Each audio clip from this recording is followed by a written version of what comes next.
dogs make the best companions for humans, this podcast aims to help make humans better companions for their dogs. Welcome to the Baru Podcast, a modern lifestyle podcast for dogs and their people.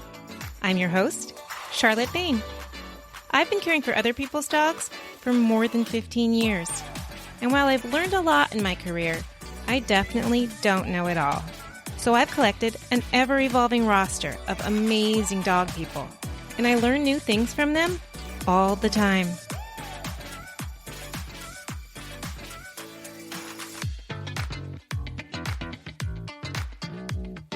Hi, you guys. Thank you so much for joining me for another episode of the Baru Podcast. In this episode, I am joined by world-renowned integrative veterinarian, Dr. Marty Goldstein. Dr. Marty has been considered the pioneer of integrative veterinary medicine.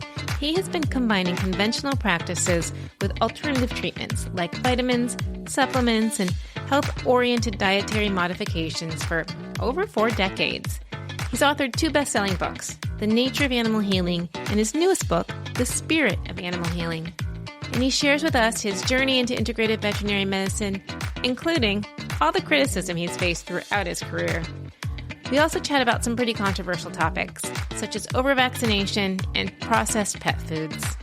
And we touch on the best ways that we can advocate for our pets' health. So let's just jump into this really lovely chat.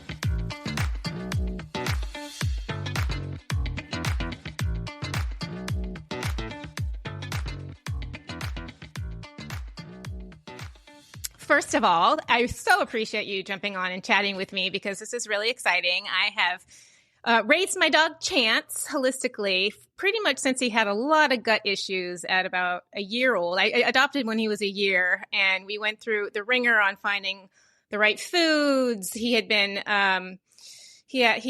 was bleeding in his gut. He was bleeding in his colon. Like, he had all these things, and we couldn't get it right. And they kept giving him antibiotics and all the things until I spoke with someone who was like, why don't you try a raw diet?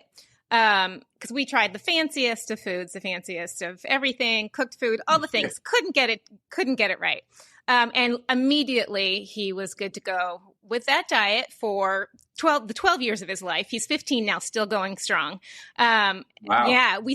At 12, I switched him to a cooked diet, like warmer foods. And, he's still thriving, which is very smart. Yeah. So I'm really excited to chat with you because you are really like kind of the pioneer of integrative and holistic veterinary medicine, I would say. You've been combining allopathic and holistic veterinary medicine for 40 some odd years, maybe? In 2 weeks, it will be 50 years since I graduated Cornell. Oh my gosh. So that's fantastic. I've been doing alternatives probably 48 of those 50 years. Wow. So what pushed you in the direction of alternative medicine? Because usually I've found, there's usually a trigger, like something, your dog is sick or you don't feel good or something's going on that you are really inspired to seek alternative treatments because what you're doing at the time is not working, right? So, yeah, it was fear and vanity. Yeah, I was losing my own health genetically. No. It runs on my mother's side of the family. All the males on that side had the same conditions. They are all long dead, and I had the same conditions. So I searched, holistic medicine didn't exist per se in 1973, 1974. Right. So I just searched for things that medicine didn't offer me, highly trained in medicine. In the beginning years, I was number 2 in my class in vet school. So I knew medicine really well. But, injections of long-acting cortisone into my arthritic or bursitic shoulder, it was like, I'm not doing that, even though I was taught to do that for dogs. Right. And then, by luck, I stumbled upon a book on Eastern philosophy and nutrition. I was always fat, believe it or not. And it had answers in it that I was kind of searching for subconsciously. And when I started a macrobiotic diet and got away from the junk I was eating, I suddenly, for the first time in my life, lost weight, and my arthritis signs went away. And it was like, whoa. Mm-hmm. And then, the light bulb went off. If this worked for me, what am I feeding, or what are we feeding our own companion animals and my clients' companion animals? So we started to feed a concept, an amazing concept called real food Mm-hmm. to our dogs and cats. Mm-hmm. And lo and behold, they turned around. Their chronic illnesses turned Mm-hmm. around. And then I went to share it. And that's when the condemnation, threats to my license, ridicule, criticism, you want to count the arrow holes in my back that I went through for 35 years? And now the tide's turning. I became certified in acupuncture in the mid-'70s. Oh, wow. Mm-hmm. And that's when the downfall hit. Goldstein sticking needles into animals. Right. He used to be a good veterinarian. What happened to him? Right. Now, 68% of the vet schools uphold and teach or get certified in acupuncture. Yeah. We're huge fans of acupuncture around here. I think that's really what's been keeping my guy so healthy, at 15 still. So, and now it's covered by the acupuncture is covered by their health insurance. So if you could fast forward all those years, again, you're really pioneer. So why do you think that it wasn't so widely? The interesting thing on that subject is the veterinarians, when I used to go to conferences or when I used to lecture, that walked out or criticized me. When I go to the continuing education courses now, and they are there and they are now certified in acupuncture, they come up to me and said, you were so ahead of your time.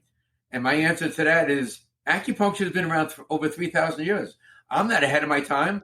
I'm just 35 years less behind than you. It's time to wake up. Right. Exactly. How long have herbs been here treating conditions in animals and humans? Thousands of years. How long have drugs been here? A century? No, 100 years? 80 years? I mean, it's, so, we're just getting back to the basics of literally how nature and the earth is supposed to heal the body. Right. It's no big deal. Right. It's no rocket science. So why do you think that it wasn't so? Why do you think that people can't make the connection between, or weren't willing to, back when you started, and even today they're still having a hard time wrapping their heads around the concept of healthy foods for our dog? If we've welcomed that for ourselves, we've made the connection for ourselves, but we really haven't been able to wrap our minds around eating healthy, fresh foods for our dogs as well, and for our pet companions. Well, the vet schools, the educational system are subsidized by the drug companies and the pet food industry. And you got to realize that a big majority of the modern day pet food industry is closely linked to the cereal industry. The number one selling food of all time, obviously, is Purina. Purina started in 1897. It was called the Danforth Corporation. In 1901, they switched their name to Ralston Purina. Ralston is a cereal company.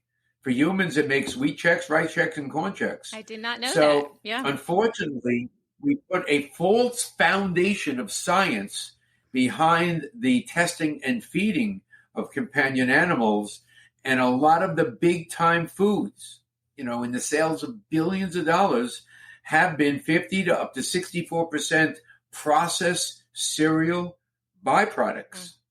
And, even though the dog is considered the omnivore and it can eat that kind of food, the cat is the obligate carnivore. Right.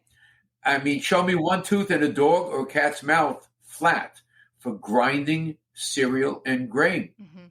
And it's a shame because it's one of the major culprits in the at least tripling of the incidence of cancer that I've witnessed since I graduated Cornell. And, when I graduated, it was approximately 1 out of 10 dogs got cancer, and it was always a disease of the old. So if we saw a young dog with a lump, we eliminated the possibility of cancer based solely on age.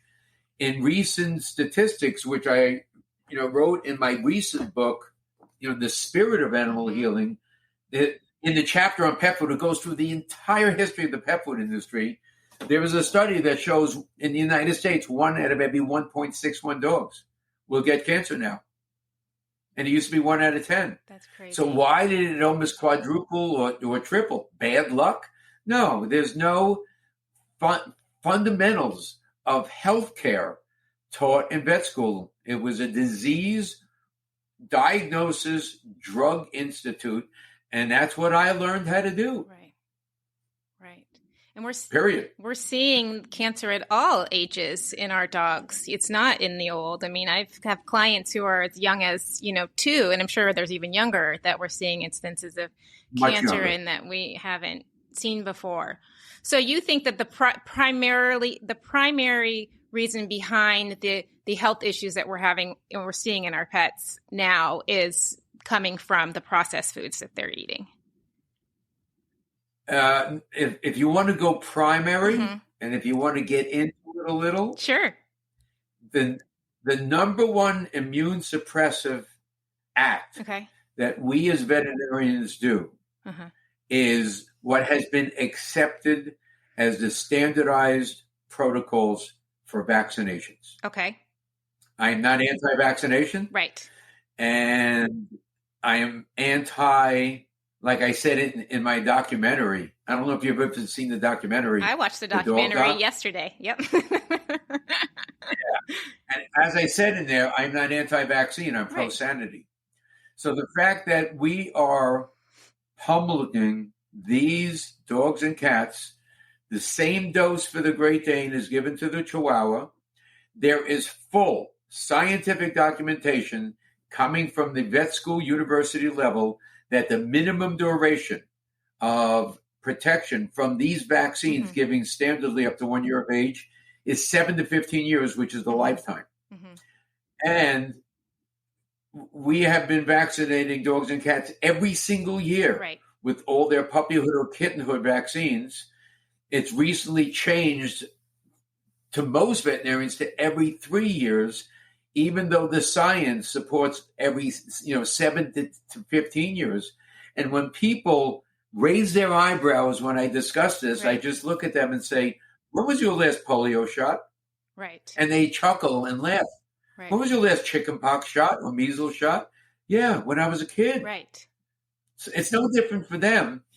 And the unfortunate thing is the documented side effects and adverse reactions to these vaccines that are given unnecessarily are off the charts. Almost every disease associated with allergies and immune suppression are secondary to these vaccines. So you take a 6-pound dog that's 11 years old, the chance of that dog getting any of the puppyhood disease is way less than you winning the Powerball lottery. And you hit that dog with 4 or 5 different vaccine components that is up to 10 times what the Great Dane needs. And, to me, it's just medical malpractice, but it's done 3 to 4 times a second in the United States. And why do you think that first I want to say, just to be clear for the pet parents listening who have never really thought about this, as you said before, you're not anti-vaccine.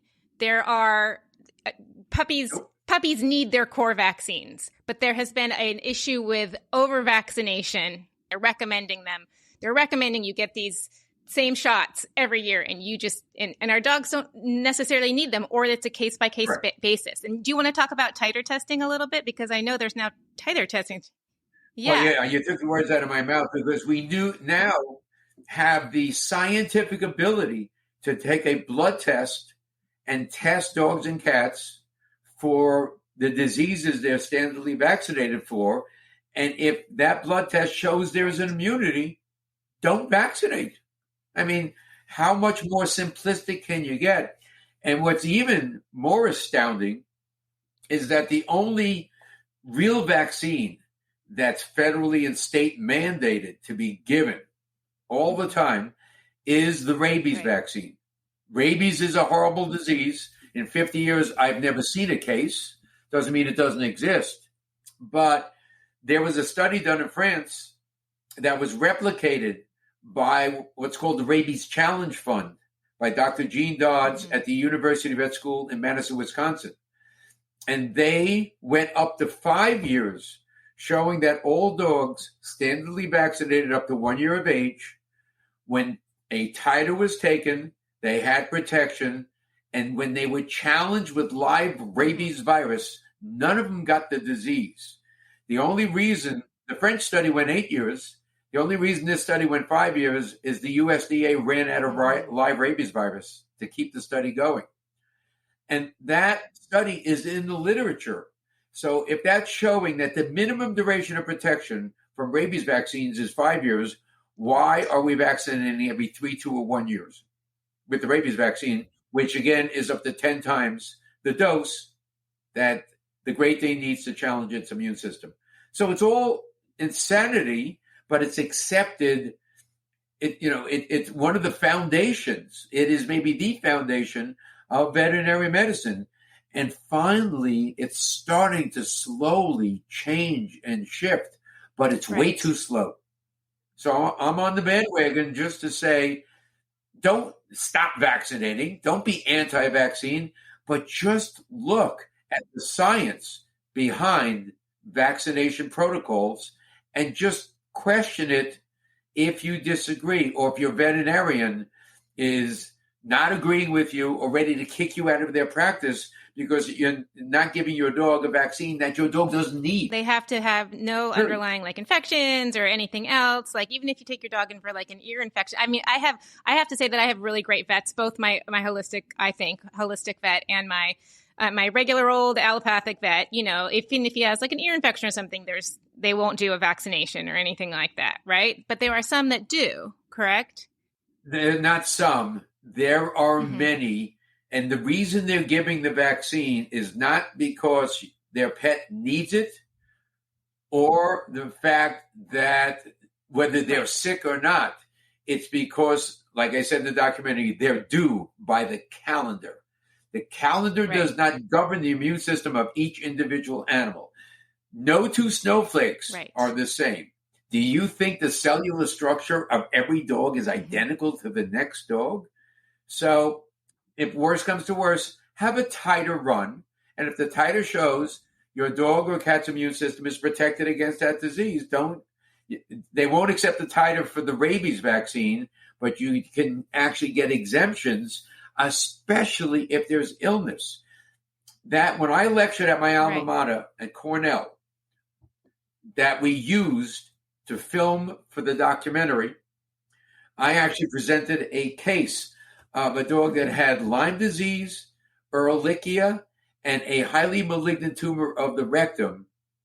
And the veterinarian who referred the dog to the specialty facility to handle the cancer and those diseases gave the dog 5 or 6 different vaccine components because the dog was due.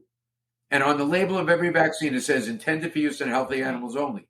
So that is pure medical malpractice, but it's done every second in the United States. I've seen thousands and thousands of animals that were vaccinated when they were sick. I go back in their record. They've already spent $40,000, $50,000, $60,000 before they came to me for diseases that are non-responsive. And I go back in the record and I see that the dog was fine until it was vaccinated 3 or 4 weeks before the first disease symptom showed up. That's the other problem with the vaccine, is that there's a delay type immunologic response from when the vaccines are given to when the disease symptoms, the seizures, the allergies, the tumor growth show up. And it's just such a shame. I just highly recommend, I wrote a book 24 years ago, The Nature of Animal Healing.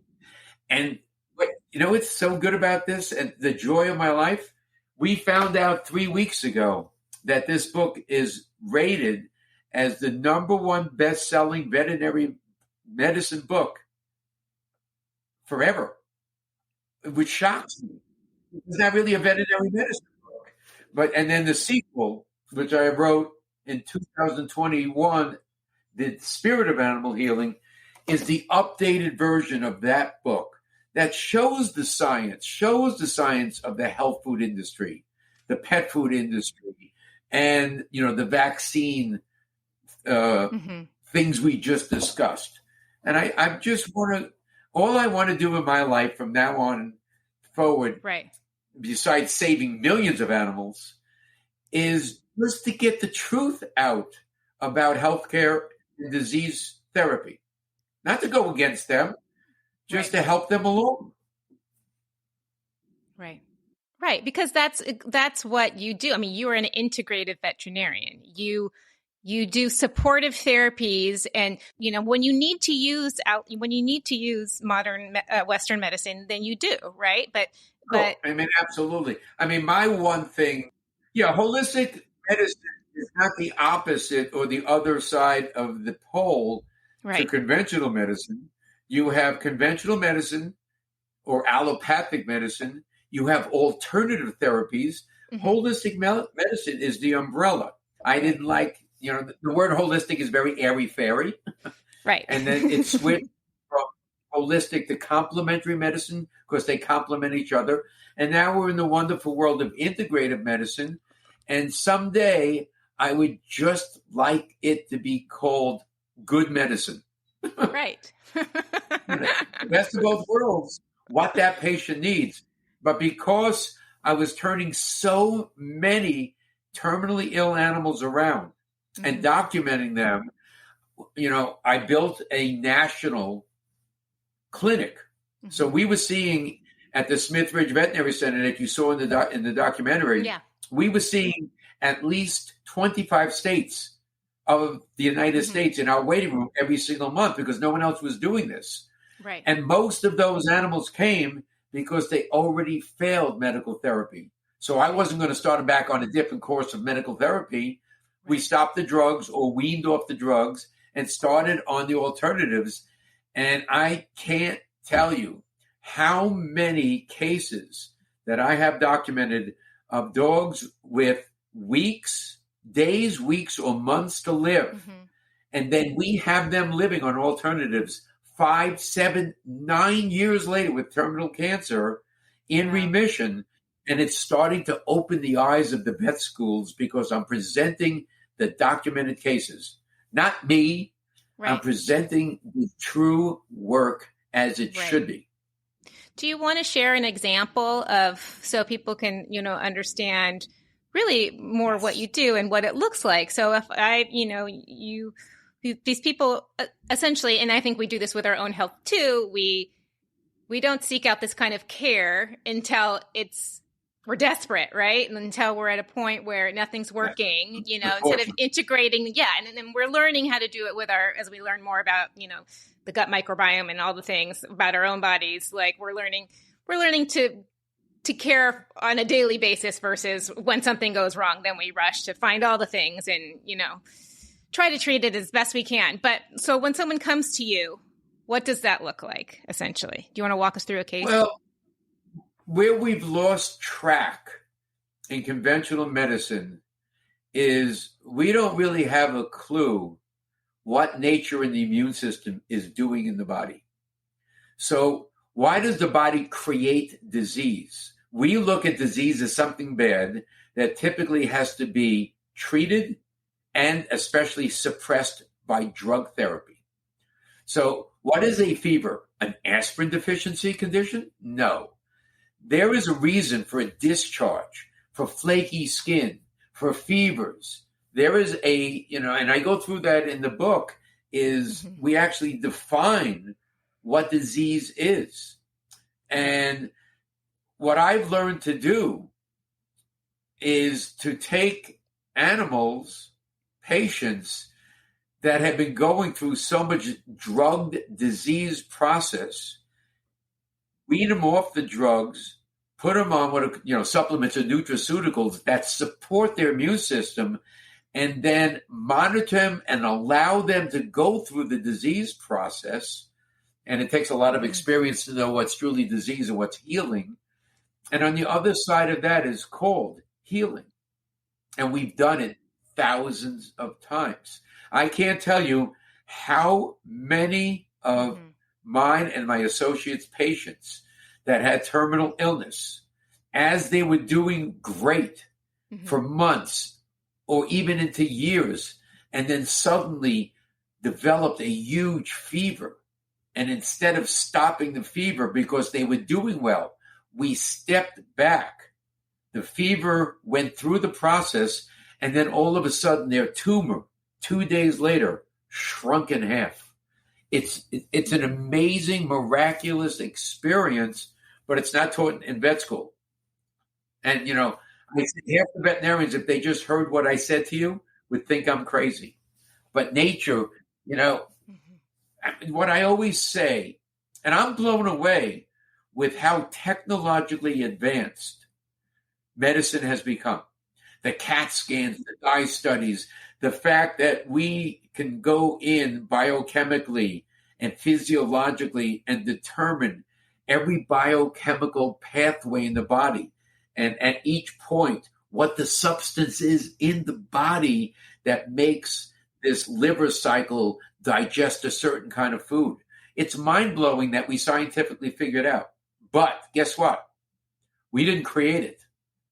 Nature created it. We're just learning about it. So my definition in my last book of science in the field of medicine is man trying to figure out what nature created. Right. And when nature does something and you go against that, you know what they say when you mess with Mother Nature. Right. Force is way too powerful. And you know what? Unfortunately, do you know what messing with Mother Nature in the field of medicine is called? Cancer. That's it. That's where it comes from.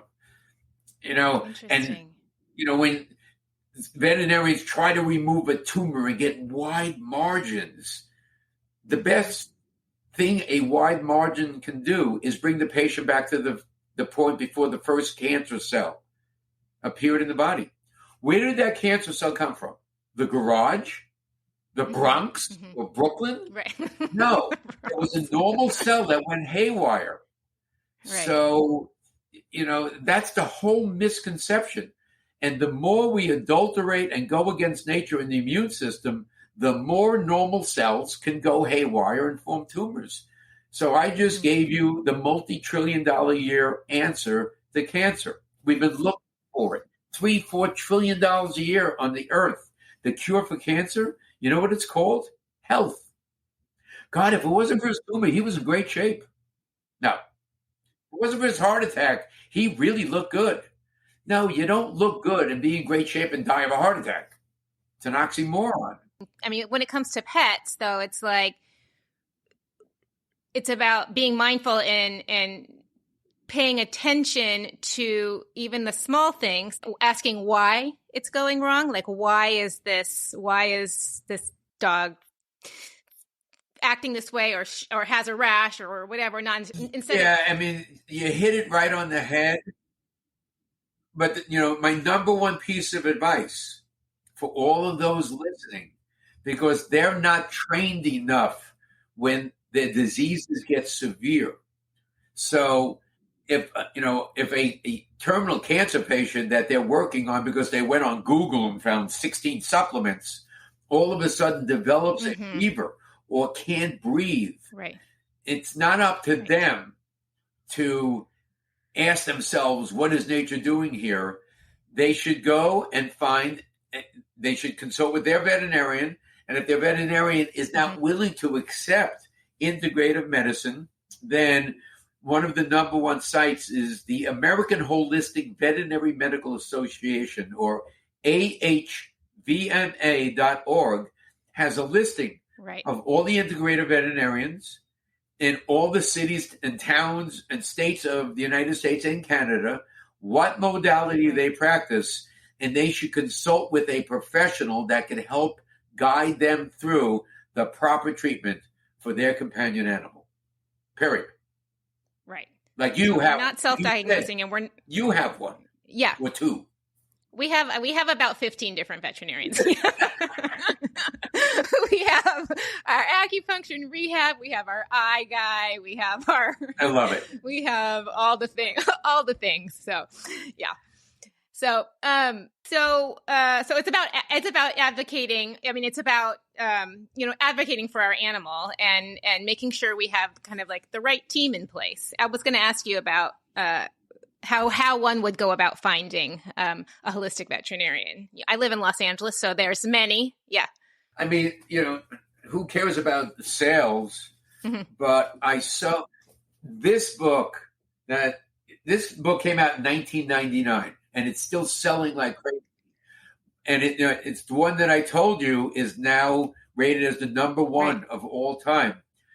I mean, thousands and thousands of people in the last almost 25 years have come up to me, and either with the book, with every page highlighted, and they've learned so much from this. And there is a chapter in this book called The Healing Crisis on how to recognize the difference between a disease process and the healing crisis, and then the updated version, because I've learned so much since I wrote this book. So these two books would really help so much companion animal people out there understand what I'm talking about. Every veterinarian should read these books. Every veterinarian should read this book. Yes. Can you tell me what the name of your second book again is? The Spirit of Animal Healing, right? What does that mean? I love it. It seems like it comes from a loving place, right? So what does that mean, and why did you choose that name? Can I ask? Well, here's the scoop. Question. It's how I started the book out. When I wrote the first book, it was The Nature of Animal Healing, and nature had two meanings. The nature in which the body heals. The doctor is not the healer. They're the guides. The immune system is the healer. Physician, heal thyself. Goes back to, Hippocrates. And then the spirit of animal healing, it's so nature is the healing and the nature in which the body heals. I wanted to bring it, the last line of the first book, and I'll continue to do this, one pet after another, dog after dog, cat after cat. And then as 25 years went and passed, and then I scored Martha Stewart and Oprah Winfrey as clients in the same year. It's not because of my personality. It's because they were seeking out this kind of work that does work. I wanted to get to a point where I wasn't stuck in a room 5 or 6 times a day, reaching 4, 5, 6 people and 4 or 5, 6 animals. I wanted to get it out there. So the spirit of animal healing takes it to a higher level. And that higher level, spirit has two meanings. This, in the spirit of healing and the spiritual connection. Right. So it's both. So it goes into, one of the papers I wrote, and some of the greatest cases I've ever documented and turned around, ever. The people that came to me knew their pet was going to die. They didn't know why they were there, and they were told that their pet was going to die. So in order to give that dog or cat a chance, we had to first reestablish hope. Not false hope, hope. And that gets into the spiritual aspect, the connection between animals and people. How many, there are probably over 50 perceptions in the physical universe. How many radio waves or gamma rays are hitting your body right now? I have no idea. I have no idea. Can you feel them or see them? Nope. No. We're limited to the physical universe by 5 senses. It's said, Mark Twain said the function of the human brain is to serve as a filter for incoming knowledge, because without it, you couldn't stay human. So it's considered we're maybe 10, 12, 15% conscious of our physical environment.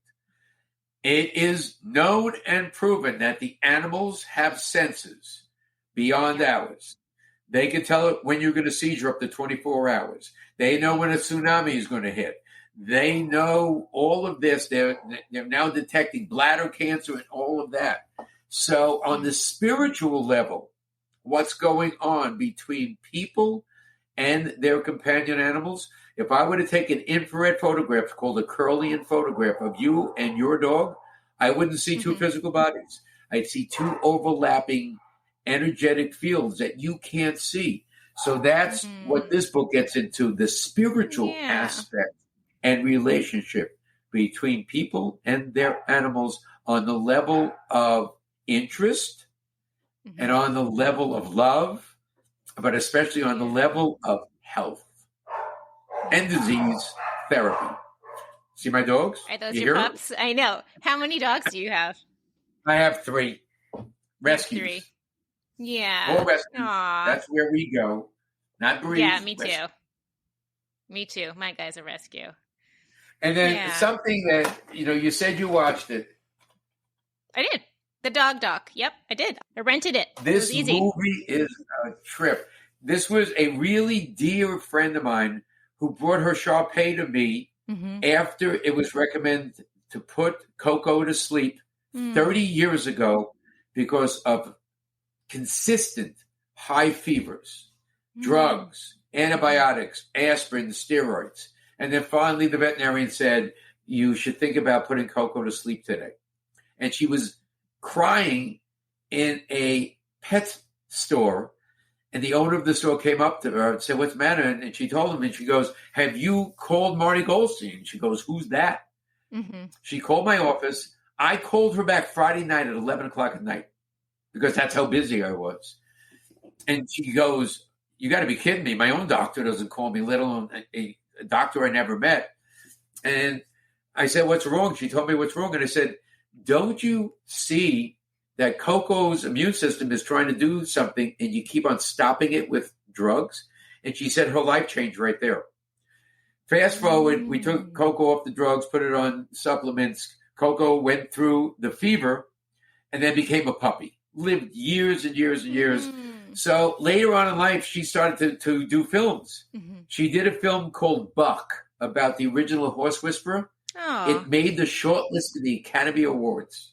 I haven't seen it, but it sounds familiar. Yeah.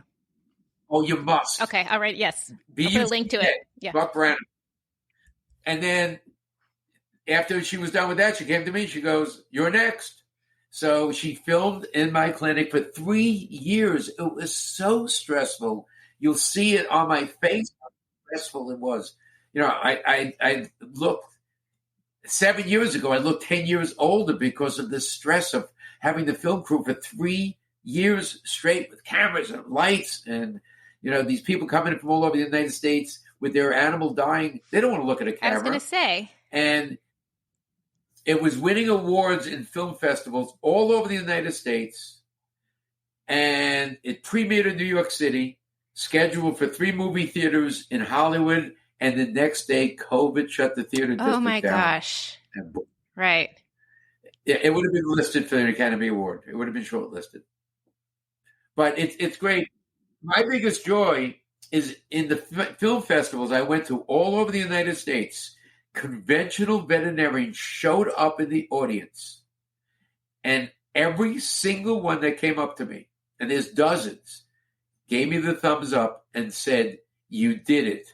This shows the need and representation of true integrative medicine. Right. Not just the other side of the coin. Right. And Dr. Palmquist makes an appearance in it, right?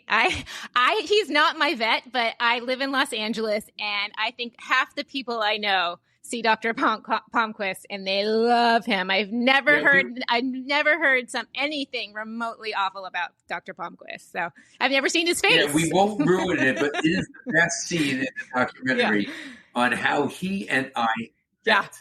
I am not going to say any more. I don't want to ruin the punchline. Yeah, it's pretty cute. Yeah. So I do want to touch a little bit on you. In addition to your book, you have your own pet food. Yeah. And you have a freeze-dried food. And I want to talk a little bit about freeze-dried food because I think it's something that's really it's a healthy alternative to what a lot of people choose for their pets. And it's easier for people to wrap their head around than cooking for their dog or feeding, or doing a raw diet, which a lot of people freak out, like grosses them out, right? So I have clients that just can't wrap their head around that at all. So do you want to talk a little bit about the benefits of a freeze-dried diet and what that looks like? Yeah. I was saving that to the end, but like I said before, my goal, at the clinic, we were getting fresh, frozen, raw diet at the highest quality from local farm. And we were selling it to our clients, and we had our own animals on it. Yeah. But to get that food across the United States to reach millions was literally impossible. Mm-hmm. You're talking about the weight for shipping, refrigeration to ship it, refrigeration at the point of delivery, and that kind of food. Sometimes you defrost it, and a little bug will show up here, like E. coli or salmonella, and they'll shut your company down. So I was searching for an alternative to reach the masses. Came across the freeze drying process, and immediately thought, well, it's not as good as this because it's being processed. And lo and behold, was I wrong. So I started to study the freeze drying process and found a study on blueberries. Blueberries arrive at your supermarket on a Monday, and they're loaded with antioxidants. And all of a sudden, when they were picked the Monday before, the antioxidant level was here. On the Monday in the store, it's here. By the time you buy it on Thursday, it's here. But if you freeze dried in this study at the time of vine ripening, when it ripened on the vine, it retains that level of antioxidants for well over a year. So all of a sudden, it's like, if you take I did not know that. Yeah. Vegetables, and you use, and the key words here are not scientifically appropriate, which is what most pet foods are. It's biologically appropriate food. So if you take biologically appropriate food and you go through freeze drying, you preserve the freshness, you preserve the nutrient concentration, you decrease the weight tremendously, you take the moisture out so the bacteria and organisms and pathogens don't grow, and it stays stable on the shelf for a real long time. So it's like having 5 slices of cake and eat it too. And the number one thing that blew me away about the food that we created was how much dogs and cats are very finicky, but dogs, they went crazy. I was getting letters, or I was giving it to my clients that had anorectic animals. And they would go, the anorexia is gone. She loves this. She goes crazy for it. So all of a sudden there was a 6th slice of cake.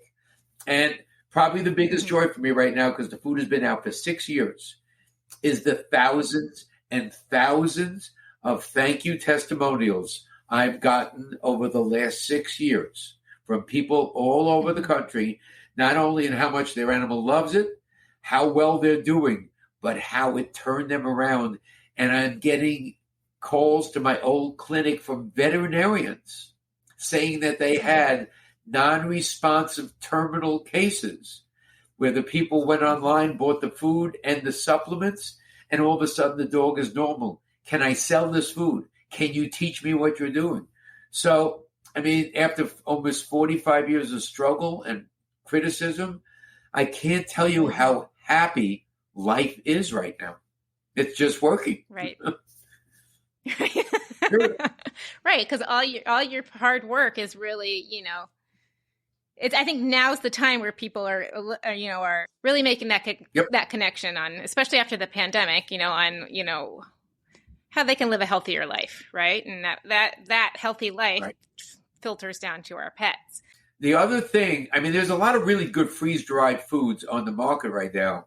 What I think makes ours different, and a very, very important thing about feeding animals and the pet food industry, is that we have a government agency called AFCO under the FDA that sets down the regulations to get a food onto the shelf. Right. So when we heat food, especially the dry foods, the process is called extrusion. Mm-hmm. And when you heat food, you destroy so much of the nutritional value, the enzymes, the vitamins, some of the minerals, and this and that. In order to make it back onto the shelf, you have to have the full component. So what they do is they add all of these vitamins and minerals and stuff back into the food, unfortunately in synthetic form. So selenium sulfide, thiamine mononitrate, ferrous sulfate, and blah, blah, blah. Mm-hmm. It is proven scientifically that synthetic vitamins are not healthy to the body. They act like chemicals. Mm. And most of even the freeze-dried foods, when you look at the label, you'll see the good components, and then you see a list of all this other stuff. The company I work with geniuses in the human field that helped me into the animal field, we meet all AFCO requirements for every nutritional substance with only food. That's fantastic. You won't see anything in it. Yeah. So they figured out the different vitamin concentrations of different foods like broccoli and kale and blueberries and cranberries. So the formula is made of food. And one of the biggest trips in my life was 2 weeks ago. This company is so behind this, and we're reaching so many animals with joy of health that they built me 172,000 square foot manufacturing plant in Wisconsin. Oh my gosh. And I went out there to visit and film, and I had a 90-minute tour of the processing of this food, and I was blown away. I still lose sleep over it because I'm so impressed by, I just figured, I throw it into a freeze dryer. No, It took me 90 minutes just to get through the process that they do to make this food. You're wearing masks, hard hats, hair helmets. You're wearing a different color lab coat at each different part of the processing. Your shoes are covered. You're sterilizing your hands. And it was like, whoa, this is better than most hospitals. So, and the treats, the single protein treats that we made, they're like addictive to animals. They go crazy for it because it's what they should be eating. Right. Not you look at some of these, pseudo bone treats that have been on the market for 50 years. Mm-hmm. And you look at it and there's 4 or 5 different cereals and sugars in there. Yeah. It's like, dogs didn't eat this in the wild. Right. Well, we will definitely try your freeze-dried treats because we do a freeze-dried treat over here. And I'm sure he would, my dog Chance would, he's looking at me right now, would love that. So we will, we'll get some. 100%, not even 99.5% guarantee, 100% guarantee. And we just came out with these cod crispy things, 2 different cod ones. One is 3 layers of the skin that's air dried, and they go crazy for these things. Right. And the omega content, it's all just food. Right. Is there a difference between the skin and the meat of the cod as far as like the omega? Is there got it.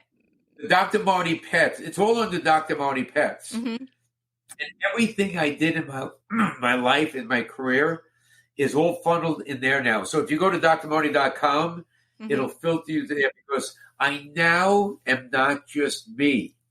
I have this amazing team behind me. Great. And that's how I'm reaching the masses right now because it's a team of dedicated animal-loving people that are so brilliant in this field. I'm not a scientist. Right. My number one criticism over the years, if your cases are so magnificent, why haven't you published? Mm-hmm. Not a publisher. Mm-hmm. I don't write scientific articles for journals. Mm-hmm. I'm a clinician. So now I have those people on my team that help me formulate scientifically diet that I couldn't do by myself. I knew what I wanted, but I didn't know how to get there. You're also too busy saving lives, doing hands-on saving lives to do that. So it's something to be said for that. Is there one supplement across the board that would benefit all pets, or are supplements something that should be individualized to each unique pet and what's going on with them? Yes and yes. Okay.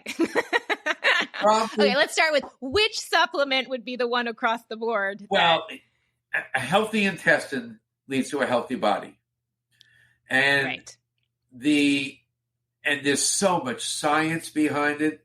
You mentioned Rick Palmquist. After I changed his life to become an integrative veterinarian, he actually was invited to lecture at the Cornell Vet School annual conference that has veterinarians and lecturing, and veterinarians coming from all over the United States. And they invited him to lecture on integrative medicine. And I went up there and I said, whoa, I better go support Rick. He lectured on the microbiome. He gave 3 or 4 lectures, and he was voted out of 4 days of lectures of veterinarians in 7 different rooms at the same time, the most popular lecturer, because the microbiome is the center of the immune system, of the health, of the digestive system, of the hormonal system, of brain function. So, it's now big. The big, buzzword is the probiotics and the prebiotics and the digestive enzymes. So, I developed one called Pro Power Plus that has all the ones I researched over the years. And it's amazing how many testimonial letters I've gotten of dogs and cats with horrible skin conditions. They went on this probiotic, and a week later, their skin cleared up because it is the center. So if I had to choose one supplement, it would be a really good gastrointestinal supportive supplement. The others, we developed one called Shine and Luster that has every component that I used on the thousands and thousands of allergy skin cases I've had in my career. And it's just working wonders. But if your dog or cat are fairly ill, don't go on the internet and choose a whole bunch of supplements. Go on the internet and find an integrative veterinarian you can work with. Like I said before, ahvma.org. Right. If you could leave the pet parents with one thing to empower them. You saw in the documentary my pin collection. Cindy, who did the documentary, she actually spent a real lot of money to bring a professional into my office to go through my drawer, clean it out, put beautiful cloth down there, and put all of my pins. I have 300-400 amazing pins. I saw that. For a 6-second clip in the documentary. But the forerunner of my pin collection was when I was at Cornell, and it was a button collection. And I wore buttons every day. Balloons, psychedelic buttons, different kind of buttons. But there was one button I always wore every single day, and God, I could just run to my desk and get it. A little yellow and black button, and it said, "Question authority." And I didn't know it back then, but I was questioning the authority of conventional medicine in my own health care. And I don't want I'm not saying you should go against your veterinarian, but Right. like you said, if you had one thing, become educated on, biologically appropriate nutrition for dog and cat. Become educated on true vaccine needs for dogs and cats. And discuss this with your veterinarian. Become educated, because in their favor, they are so darn busy, they don't have time to become educated a lot of times. They're working 15, 16 hours a day. Cancer doesn't know holidays or weekends. And then, if they oppose what you know to be true, question authority. Right. Bring it up to them. And if they don't accept it, go somewhere else. Because your companion animal's health is worth more than the ego challenge between you and your veterinarian. And I'm not against the vets. I'm teaching a lot of them right now. All the things that they're now accepting that I learned the hard way. No one taught me. I was the first in the country. It was hell. Yeah. It was hell, let me tell you. Right. A good hell. Right. Well, thank you. Is there anything else that you want to add that you think we didn't cover or need to cover? Yeah, one last thing. Yeah. This whole insanity that grain-free diets are causing dogs' hearts to fail. Yeah. It's a blithering insanity. First of all, show me scientifically what components in grains a dog or a cat need for their heart. No. So it skyrocketed on the internet from an FDA, and an FDA wasn't even claiming against it. So here's the scoop. The reason that grain-free diets, and I covered it really well in the Spirit of Animal Healing, is linked to what's called cardiomyopathy in dogs, is what their first of all, the quality of the protein in these diets is horrible. They're not getting the protein, especially the taurine and the L-carnitine amino acids in the protein that they need. What they're using to substitute for the grain, a lot of legumes like peas and potatoes, they're loaded with what are called lectins, which block the absorption and utilization of taurine, the amino acid needed for heart function, across the intestine. Other theories is that these things also contain mycotoxins or fungus kind of products that damage the heart. And for my own research that I was able to back up in order to write it in the book, is that the chemical glyphosate or Roundup made by our dear Monsanto company is causing so much damage to our planet, to our human race. Do you know that in studies, glyphosate level tested in dogs' urine was 30 times greater than in human urine? Do you know how many lawsuits are being won right now by humans getting non-Hodgkin's leukemia or lymphoma from glyphosate? Glyphosate also damages the heart muscle in studies I found.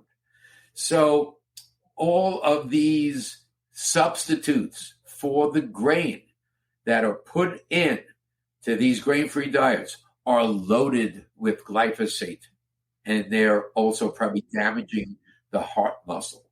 So that's it. It's well documented in my book, not only by me, but I had Dr. Karen Becker, who was a trip, write her 2, 3, 4 cents on it too.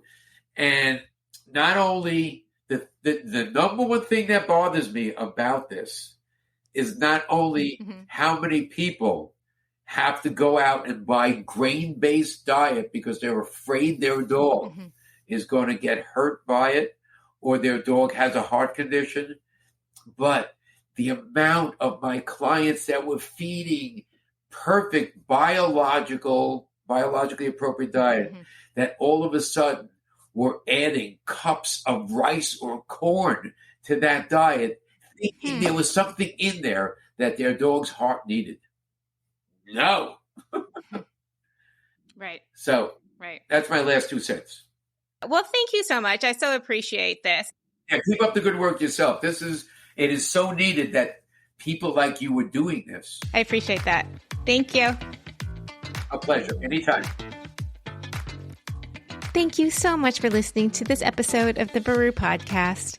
As always, I've put links in the show notes to some of the great things that Dr. Marty and I chatted about today, including his wonderful documentary, The Dog Doc, so don't forget to check that out. As always, if you enjoyed this episode, please don't forget to rate and follow the Baru Podcast wherever you listen to podcasts. You can also follow us on Instagram at Baru Podcast. And if you have a story of canine companionship that you want to share with me, or a question, or even a comment, I'd love to hear from you. You can email me, Charlotte@thebaru.com. All right, you guys, let's chat soon.